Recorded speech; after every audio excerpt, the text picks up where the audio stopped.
Hello students, today we'll discuss about the methods in Java. So first of all, what is method or function and the syntax of methods, method without return and method with return value, calling method, how we can call a method, call by value, call by reference and overloading methods. These all are the different topics which we will discuss today at this video. So now what is method or function? Okay, so you can say method or function is a block of statement that is used for a specific task. Method may or may not accept parameter but always return a value, and the return of value can be any data type like integer, char, float, maybe string also. Okay. Okay, so method and function. तो function या method क्या होता है? तो method या function के बारे में मैंने अभी आपको डिफिनीशन बताया कि it is a block of statement that is use for a specific task and it may or may not accept parameter but always return a value. Okay, and I think you know कि class में दो चीज़ें होती हैं class के अंदर. एक आपका मेंबर वेरिएबल होता है, दूसरा एक मेंबर फंक्शन या मेथड होता है. मेंबर वेरिएबल जनरली क्या होते हैं, प्राइवेट होते हैं, जिसको हम क्लास के बाहर एक्सेस नहीं कर सकते. और मेंबर मेथड्स क्या होते हैं, जनरली पब्लिक होते हैं. और by help of this member method और member function we can access the value of variable outside of the class के बाहर हम उसको एक्सेस करते हैं. You can say it is also represent the reusability को रिप्रेजेंट करता है कि एक मेथड हमने बना दिया. फॉर एग्जांपल एक मेथड मैंने दो नंबर को ऐड करने के लिए बनाया, तो उस मेथड को यदि हमें दो नंबर को ऐड करना है तो हमें बार बार पूरा प्रोग्राम लिखने की ज़रूरत नहीं है. बस वही दो मेथड, जो उस मेथड को बार बार हम कॉल करेंगे और इसमें डिफरेंट डिफरेंट नंबर पास करेंगे और उसके अकॉर्डिंगली वो दो नंबर का जो एडिशन होगा हमारे सामने शो करेगा.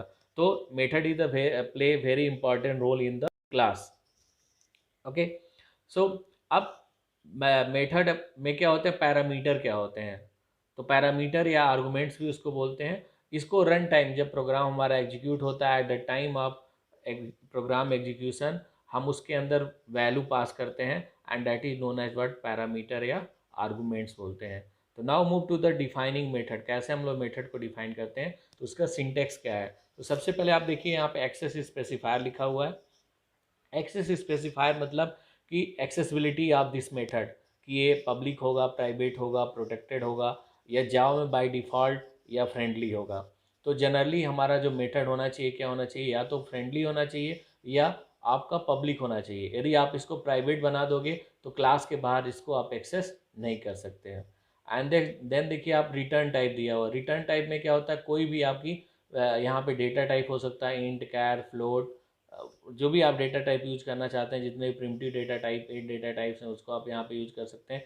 इसके अलावा आप क्लासेज लाइक स्ट्रिंग, आपका एक रेफरेंस डेटा टाइप है, उसको भी आप यहाँ पे यूज कर सकते हैं. After that you have to type the method name. And method name के बाद कैसे हमें पता चलेगा कि ये मेथड है या फंक्शन है, तो सबसे पहले उसके उसके आगे आपका ये सिंबल रहता है, आपका जो स्मॉल ब्रैकेट्स हैं इसके सिंबल्स होते हैं, और इसके अंदर हम डिफरेंट पैरामीटर्स पास करते हैं इफ़ रिक्वायर्ड. यदि नहीं रिक्वायर्ड है तो इसकी कोई ज़रूरत नहीं है. इसके बाद curly braces means opening of the method, it is the opening of method.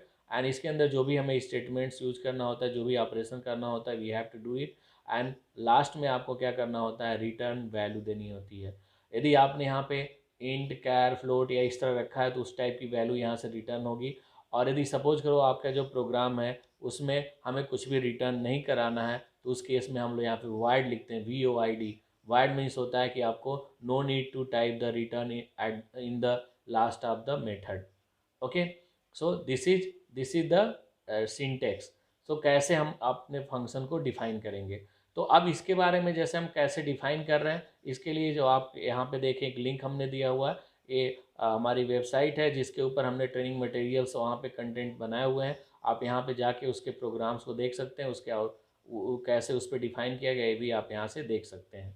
Next हमने क्या किया कि आपको बता दिया कि कैसे मेथड्स हम लोग डिफ़ाइन करते हैं. डिफाइन मतलब होता है कैसे उसकी डिफिनीशन लिखते हैं।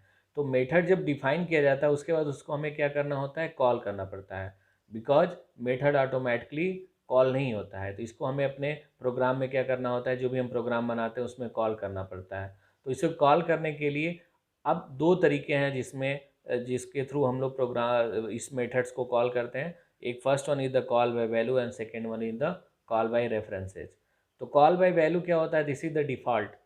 इसमें क्या होता है, जैसे हमने कोई प्रोग्राम कोई मेथड बनाया जिसके अंदर दो नंबर हमने पास किया हुआ है, अब उसको जब हम कॉल करेंगे, जनरली मेन मेथड के थ्रू हम कॉल करेंगे, तो वहाँ पे भी हम दो वेरिएबल लेते हैं जिसकी वैल्यू हम असाइन करते हैं, चाहे वो आप इनपुट ले लीजिए या डायरेक्टली उसकी वैल्यू असाइन कर दीजिए। फिर उस दो वेरिएबल को हमें जब कॉल करते हैं तो उसको हम मेथड के अंदर क्या करते हैं, पास करते हैं। तो मेथड के अंदर पास करने पे ये जो मेथड के अंदर जो वैल्यू पास होता है वो कहाँ पे जाता है, अगेन जहाँ पे हमने डिफिनीसन दिया हुआ है। जहाँ पे डिफिनीसन दिया हुआ है वहाँ पे वो वेरिएबल वो वैल्यू जाते हैं, और वो जो वहाँ पे वेरिएबल हमने लाइक इंट ए बी कुछ भी लिखा हुआ तो उसके अंदर वो वैल्यू असाइन हो जाती है, एंड उसके अंदर वो चेंजेस हो जाते हैं। ओके, बट रियल में जो हमारा मेन मेथड के अंदर कोई भी चेंजेस नहीं होता। मेन मेथड के अंदर जो वेरिएबल दिया हुआ है, चेंजेस कहाँ पे होते हैं, आपके कॉल बाय वैल्यू वाला जो मेथड है, जो मेथड उसके अंदर वहाँ पे चेंजेस हो जाएंगे। चेंजेस होने से क्या होता है, यदि मान लीजिए कोई वैल्यू हम उसकी वैल्यू चेंज कर दिए मेथड के अंदर जहाँ पे हमने डिफिनीसन दिया हुआ है, और मेन मेथड के अंदर फिर उसको कॉल करेंगे उसकी वैल्यू, तो वो क्या होगा, सेम रहता है। क्यों?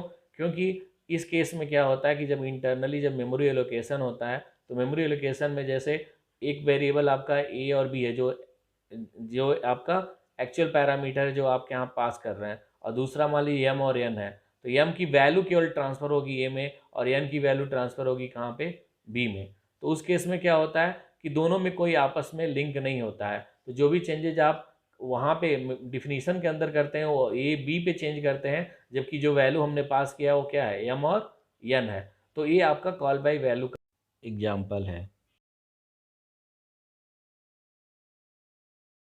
मेथड के अंदर तो चेंज हो जाता है, लेकिन आप बाहर आप जब उस प्रोग्राम को बाद में एग्जीक्यूट करा के, जैसे मैंने आपको यहाँ लिंक पे जो हमने वेबसाइट की लिंक दी हुई, यहाँ पे उस प्रोग्राम को मैंने बनाया हुआ है और उसका आउटपुट भी दिखाया हुआ है, तो आप यहाँ पे जाके देख सकते हैं कि कैसे वहाँ पे कॉल बाय वैल्यू में दोनों की वैल्यू क्या हो रही है, डिफरेंट आ रही है। मेथड के अंदर जाके चेंज हो जा रहा है। मैंने एक स्वैप फंक्शन का यूज़ किया। स्वैप मतलब कि दो नंबर हैं, दोनों इंटरचेंज हो जाएंगे। एंड जो फर्स्ट नंबर 10 है और सेकेंड नंबर 20 है, तो फर्स्ट नंबर 20 हो जाएगा और सेकेंड नंबर क्या हो जाएगा, 10 हो जाएगा। तो आप फर्स्ट टाइम आप जब प्रोग्राम वहाँ पे आउटपुट देखेंगे तो पहली बार क्या हो कि जो हमने नंबर दिया है वो मेन मेथड के अंदर है, inside function before calling function, वहाँ पे फर्स्ट नंबर की वैल्यू 10 है, सेकेंड नंबर की वैल्यू 20 है। अब उसके बाद क्या हो रहा है, जब हम कॉल कर ले रहे हैं फंक्शन को, तो इनसाइड फंक्शन या इनसाइड मेथड फर्स्ट नंबर की वैल्यू 20 हो जा रही है, सेकेंड नंबर की वैल्यू क्या हो जा रही है, 10 हो जा रही है। बट अगेन जब हमारा कॉल कंट्रोल फिर हमारे मेन मेथड में आ जा रहा है, तो वहाँ पे जब हम चेक कर रहे हैं आफ्टर कॉलिंग और उसकी वैल्यू देख रहे हैं, तो वहाँ पे अभी भी क्या है कि फर्स्ट की वैल्यू 10 ही है और सेकेंड की वैल्यू 20 है। सो this is what, this is क्यों, क्योंकि वैल्यू उनकी कॉपी हो रही है, ना कि उनका मतलब कोई लिंक नहीं हो रहा है, उनके दो वेरिएबल जो हम बना रहे हैं उसके बीच में लिंक नहीं हो रहा है, इसलिए वहाँ पे कोई चेंजेस नहीं डिस्प्ले हो रहे हैं। लेकिन यदि हमें क्या करना है कि हमें चेंजेस भी, जैसे एक जगह हम चेंज करें दूसरी जगह भी उसका इफेक्ट आए, तो उस केस में हम लोग किसका यूज़ करते हैं, कॉल बाय रेफरेंसेज का यूज़ करते हैं। ओके, इस केस में क्या होता है कि आप डायरेक्ट जो मेथड के अंदर उस पर्टिकुलर क्लास का ऑब्जेक्ट पास करते हैं। एज यू नो ऑब्जेक्ट क्या करता है, ऑब्जेक्ट होल्ड करता है जितनी भी उसके अंदर वेरिएबल्स प्रॉपर्टी डिफाइन की गई होती है सभी को होल्ड करता है। तो वहाँ पे बाय डिफ़ॉल्ट अब उस पर्टिकुलर लोकेशन को, जैसे जहाँ पे हमने वेरिएबल लिया और जो उसकी वैल्यू को फिर जहाँ पे ट्रांसफ़र कर रहे हैं, दोनों जगह क्या करते हैं, सेम लोकेशन को होल्ड किया रहता है। नाम अलग अलग होता है लेकिन दोनों क्या करते हैं, सेम लोकेशन को पॉइंट करते हैं। तो इसलिए यदि सेम लोकेशन को पॉइंट करेंगे तो वहाँ पे जो चेंजेज होता है तो दोनों के लिए उसका इफेक्ट दोनों के लिए अप्लीकेबल होता है। और इस केस में क्या होता है कि आप जब प्रोग्राम के थ्रू आप यहाँ पे देखेंगे, प्रोग्राम में जब इस लिंक पे जाके यहाँ पे क्लिक करेंगे तो वहाँ पे नीचे कॉल बाय रेफरेंस का प्रोग्राम बना हुआ है। तो वहाँ पे आप जब देखेंगे तो उसमें ये दिखाएगा आपको कि कॉल फर्स्ट वैल्यू आपकी 10 एंड 20 है, कॉल के मतलब इनसाइड मेथड आपका 20 और 10 हो गया है, और आफ्टर कॉलिंग मेथड भी 20 और 10 है। क्यों? क्योंकि दोनों एक ही मेमोरी लोकेशन या एक ही दोनों जो ऑब्जेक्ट हैं आपके वो दोनों एक ही मेमोरी लोकेशन को पॉइंट कर रहे हैं। तो this is what, this is about the call by value and call by reference. Next जो टॉपिक है जो मेथड से रिलेटेड होता है, ओवरलोडिंग मेथड। कभी कभी ऐसा हमारे पास सर्कमस्टांसेज आ जाते हैं कि हमें कई सारे प्रोग्राम बनाने होते हैं और वो डिफरेंट नेम के बना रहे हैं, लेकिन उनके जगह पे हम केवल एक ही नेम के डिफरेंट प्रोग्राम बना सकते हैं। लाइक सपोज करो हमें अलग अलग नंबर्स, अलग अलग डेटा टाइप्स के नंबर्स को ऐड करना है, तो उस केस में हम क्या करें, ऐड प्रोग्राम हमने जैसे आपको यहाँ पे एग्जांपल दिया हुआ है कि ऐड नाम का एक फंक्शन या मेथड बना रहे हैं, उसमें क्या करते हैं हम उसका फंक्शन सिग्नेचर डिफरेंट कर देते हैं। फंक्शन सिग्नेचर क्या होता है कि देयर आर 3 टाइप्स के फंक्शन सिग्नेचर होते हैं कि difference in number of parameter, difference in sequence of parameter and difference in types of parameter. Means कि whenever you are going to create or define a function with same name, maybe more than one function with same name, then you must implement the function signature. Function signature means there should be differences between number of parameter, there should be differences between types of parameter of two methods, and there should be differences between sequence of parameter. For example, जैसे मैंने यहाँ पे दिया हुआ overloading methods example, यहाँ पे पहला method हमारा void add int comma int. Int comma int का मतलब हो गया कि इसमें दो इंटीजर टाइप की वैल्यूज पास होंगी, लेकिन नीचे उसके देखो दिया हुआ है इंटीजर और फ्लोट, यानी ये दोनों मेथड आपस में क्या है, function signature sorry overloading method है।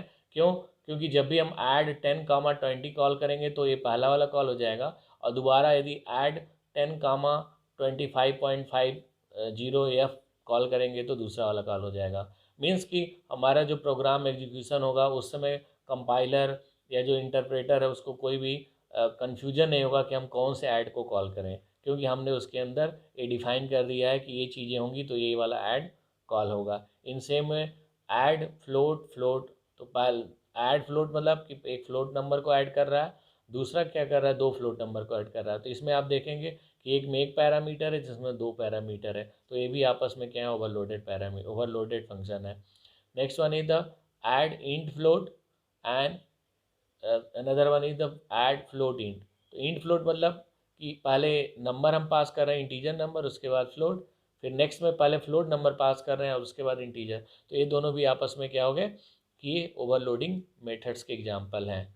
और one more thing you have to remember कि overloading is always depend upon the parameters, never depends upon return type. यदि आपका रिटर्न टाइप डिफरेंट होता है और जो पैरामीटर्स हैं वो सेम रहते हैं तो उस केस में ओवरलोडिंग मेथड्स नहीं होता है।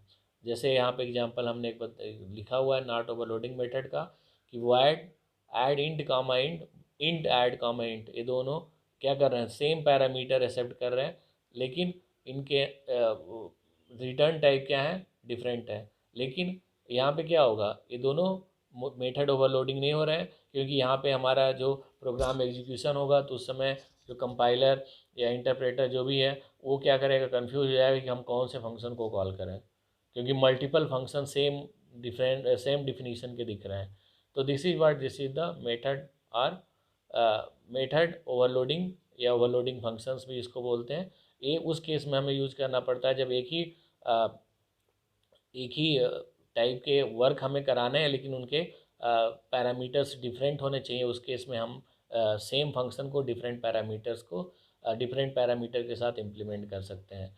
And you can also understood this is the concept of method overloading is the also concept of polymorphism जो कि ऑब्जेक्ट ओरिएंटेड प्रोग्रामिंग लैंग्वेज का एक कॉन्सेप्ट है। चार आप जो उनके चार कॉन्सेप्ट हैं उनमें से एक कॉन्सेप्ट है polymorphism, existing in different form. तो यहाँ पे भी उसी का इम्प्लीमेंटेशन होता है। दूसरे तरीके से आप कह सकते हो कि जो मेथड ओवरलोडिंग है वो पॉलीमॉर्फिज्म का इम्प्लीमेंटेशन होता है रियल प्रोग्रामिंग में। Okay, next one is the different functions. आपके इस मेथड ओवरलोडिंग के बेस पे, कॉल बाय वैल्यू के बेस पे, और कैसे हम फंक्शन को डिफ़ाइन करेंगे, डिफरेंट प्रोग्राम्स जो हमने अपनी वेबसाइट के लिंक में दिया हुआ है वहाँ पे आप क्या कर सकते हैं, देख सकते हैं। अगेन इससे रिलेटेड भी आपके दिमाग में कोई क्वेश्चंस हैं, कोई आपको डाउट्स हैं तो आप हम कमेंट बॉक्स में या फिर जो वेबसाइट है उसके भी वहाँ पे भी कमेंट का ऑप्शन है, वहाँ पे आप क्वेश्चन पूछ सकते हैं और मैं उसका आंसर ज़रूर दूंगा। Thanks for watching this video. Please like and subscribe my channel and please don't forget to share this, क्योंकि इससे क्या होगा और लोग भी इसके बारे में पढ़ेंगे और समझेंगे। आपको कोई भी डाउट हो तो आप प्लीज़ मुझसे क्वेश्चन आप कमेंट बॉक्स में एंट्री करके कर सकते हैं। Thank you, thanks a lot.